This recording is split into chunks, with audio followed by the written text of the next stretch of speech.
নমস্কার বন্ধুরা, বাঙালির ঘরকন্যায় সকলকে স্বাগত। আজকে বাজারে গেছিলাম, দেখলাম প্রচুর মাছের আমদানি রয়েছে।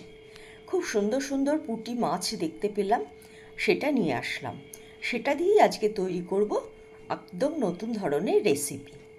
এখানে 200 গ্রাম মতো মাছ আছে। দেখুন মাছগুলো কত টাটকা, সাইজটাও কত সুন্দর। এই মাছটাকে আমি প্রথমে একটু লবণ হলুদ মাখিয়ে কিছুক্ষণের জন্য রেখে দেব।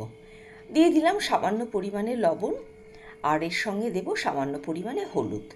এই সবকটা দিয়ে খুব ভালো করে মাছটাকে মাখিয়ে আমি বেশ কিছুক্ষণের জন্য এটাকে রেখে দেব।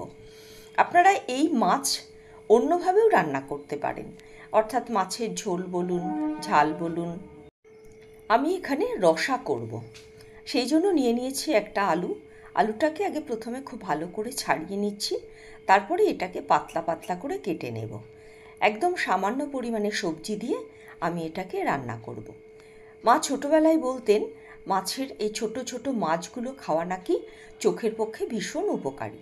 এখন তো আর বাজারে সেইভাবে পাওয়া যায় না, যদিও বা পাওয়া যায় তাও খুব কম এবং ভীষণ দাম। আমি এখানে আলুটাকে ঠিক এইভাবেই ফালা ফালা করে ছোট ছোট করে কেটে নেব। আপনারা আপনাদের সাইজ মতো কেটে নেবেন, যেটাতে আপনাদের সুবিধা হয়। আলুটা সম্পূর্ণ কাটা হয়ে গেলে আমি এটাকে একটা বাটির মধ্যে তুলে রাখছি।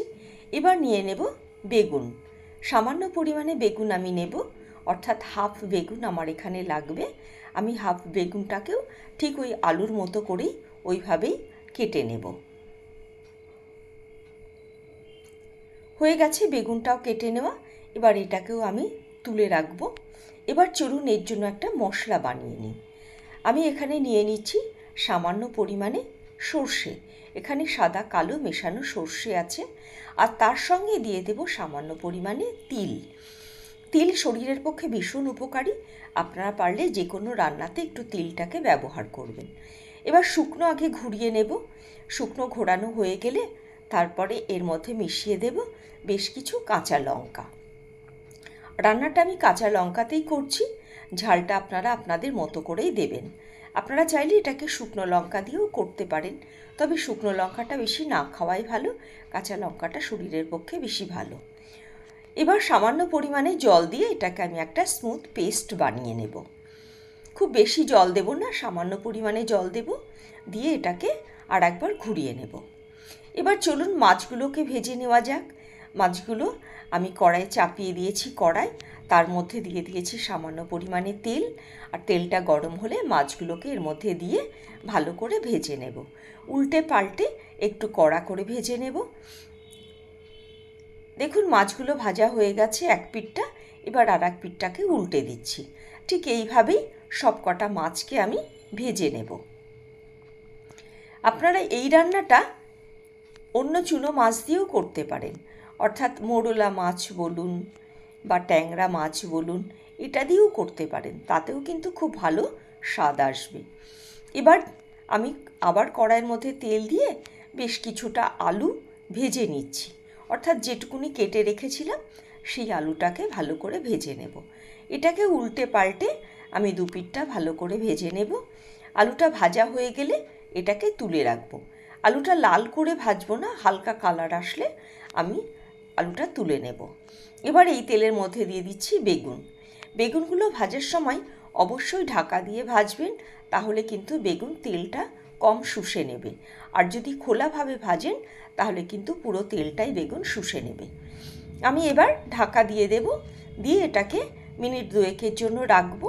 তারপরে ঢাকনা খুলে আবার এটাকে উল্টে পাল্টে ভেজে নেব। একটা পিঠ ভাজা হয়ে গেছে, আবার উল্টে দিলাম, দিয়ে আর একটা পিঠকেও ভেজে নিলাম।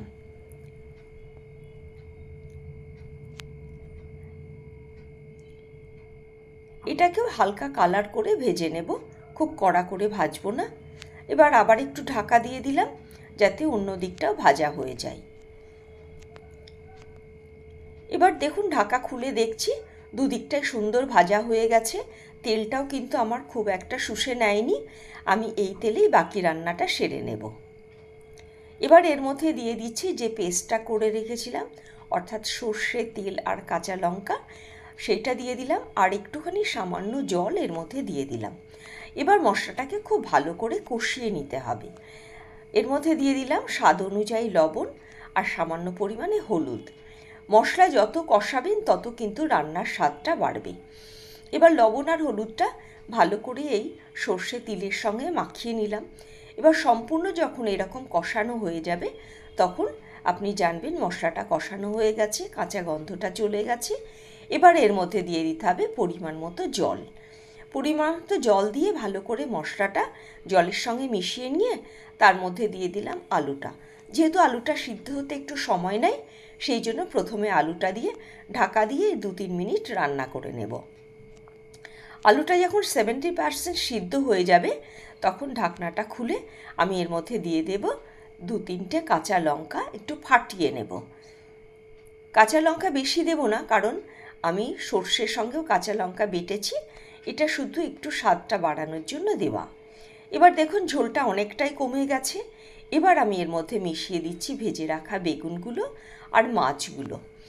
এবার এই দুটো দিয়ে তারপরে আবার একটু নাড়াচাড়া করে এটাকে ঢাকা দিয়ে আবার 2-3 মিনিটের জন্য রান্না করে নিতে হবে। খুব একটা সময় কিন্তু এই রান্নায় লাগে না, কিন্তু গরম ভাতের সঙ্গে অসাধারণ খেতে লাগে। দেখুন ঝোলটা একদম পর্যাপ্ত পরিমাণে হয়ে গেছে। এবার আর আমি এটাকে ফোটাবো না।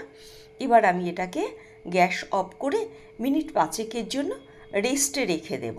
তারপরে এটাকে সার্ভ করব। সকলকে অনেক ধন্যবাদ আমার ভিডিওটা সম্পূর্ণ দেখার জন্য। আমার ভিডিও যদি আপনাদের ভালো লাগে তাহলে একটা লাইক করে দেবেন, আর যদি ভিডিওটা বেশি ভালো লাগে তাহলে অবশ্যই একটা সাবস্ক্রাইব করে দেবেন। আর এই রান্না আপনারা বাড়িতে একবার করে দেখবেন, কার কেমন লেগেছে সেটাও কিন্তু আমাকে একটু মতামত দিয়ে জানাবেন। তাহলে আমি আরও বেশি উৎসাহ পাবো, আরও নতুন নতুন ভিডিও আপনাদের সঙ্গে শেয়ার করব। যারা ফেসবুক থেকে দেখছেন তাদের অনুরোধ করব আমার পেজটাকে একটু লাইক করে দেবেন এবং ফলো করে দেবেন। সকলে ভালো থাকবেন, সুস্থ থাকবেন। আমার ভিডিও দেখে কার কেমন লেগেছে মতামত দেবেন এবং জানাবেন কে কোথা থেকে দেখছেন। আমি তাহলে উৎসাহ পাবো। আর নতুন নতুন ভিডিও পাওয়ার জন্য নোটিফিকেশান বেলকনটাকে একটু প্রেস করে দেবেন, তাহলে আমি আরও নতুন নতুন ভিডিও আপনাদের সঙ্গে শেয়ার করতে পারবো।